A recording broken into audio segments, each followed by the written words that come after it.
Hello everybody again, this is JD. This is number 2 of the interview. I don't know how many it's going to take, but again, I got the questions right here. See, these are the questions. I printed them up. I don't know if you can see them, but they are from the individual. Okay, the next question, let's see, we did auto industry. Now, the enormous problems with them. Okay, the auto industry also, we got to understand, North American made does not mean American made. Being made in Mexico and being made in Canada is not being made in the United States of America. It's a big difference. Yes, they're our friends, and yes, we need to help their economy, but first we need to make sure our economy is strong, which it is not. We need to make sure our people have their jobs. Ford, listen to me. Take your truck plants that you're closing and convert them. Make a fully hydrogen car. Announce it to the world that in the year 2009 you will have a fully hydrogen car available. See how long before the oil companies get on that one.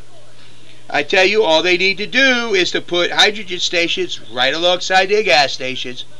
From one end to the other, it can be done. In a couple years, our auto industry could be completely converted from burning fossil fuel to burning hydrogen.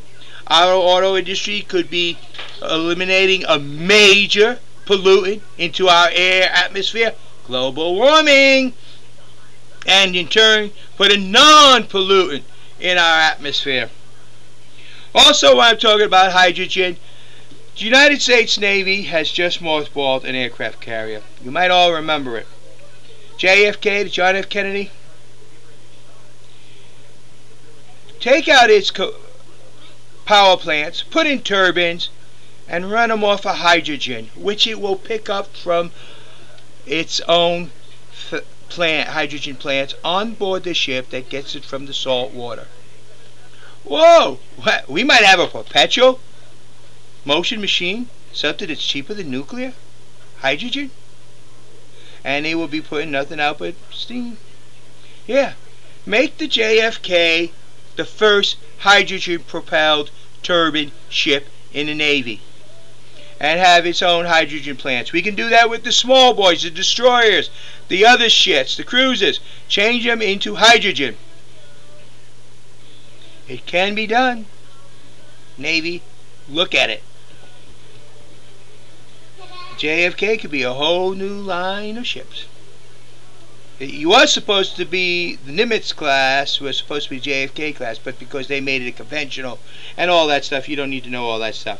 But make it hydrogen. Start looking at our electrical generating plants that are turbines that run off of fuel, fossil fuel. Convert them to hydrogen.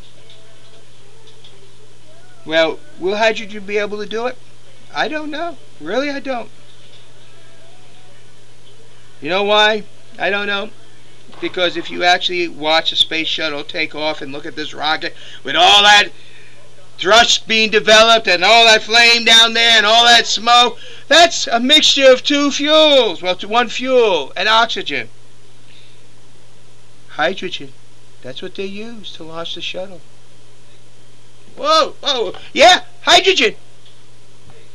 If you could put a rocket, a shuttle in space, you bet your bottom dollar you could drive a car down the road. So start looking at that auto industry. Start getting ahead of the market.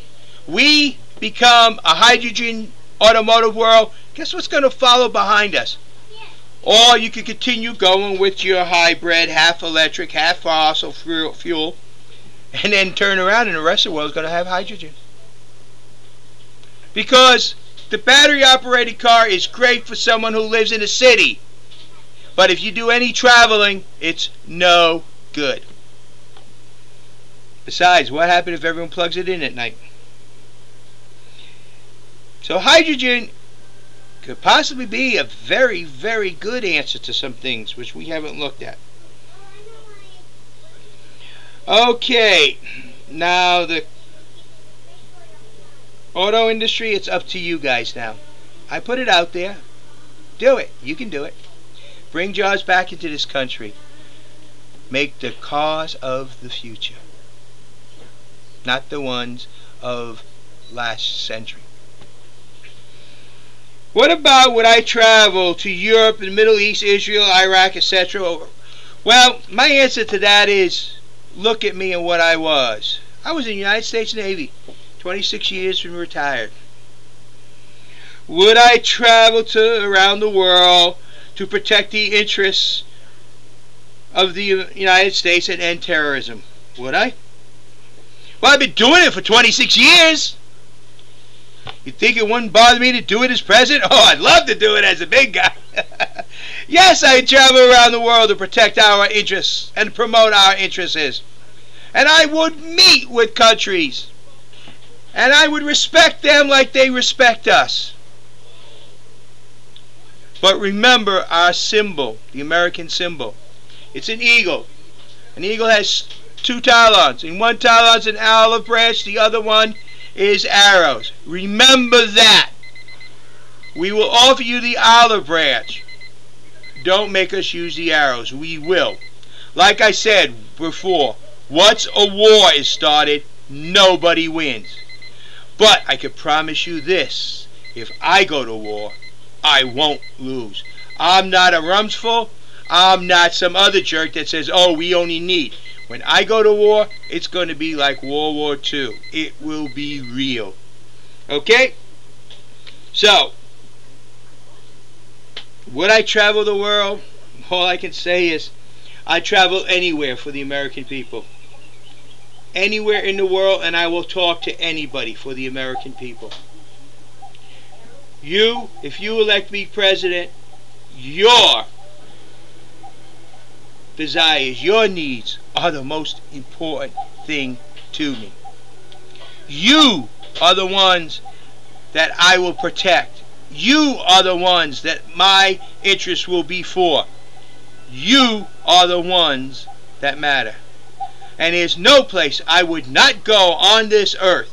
And I mean I'll go anywhere. And I have been into some real weird places too. For you, the American people, and the American interests. Yes, I believe in our country, but we're going to do things a little bit different. It's not going to be do as I say. Nope. It's going to be do as I do. We will be an example for the world in world politics.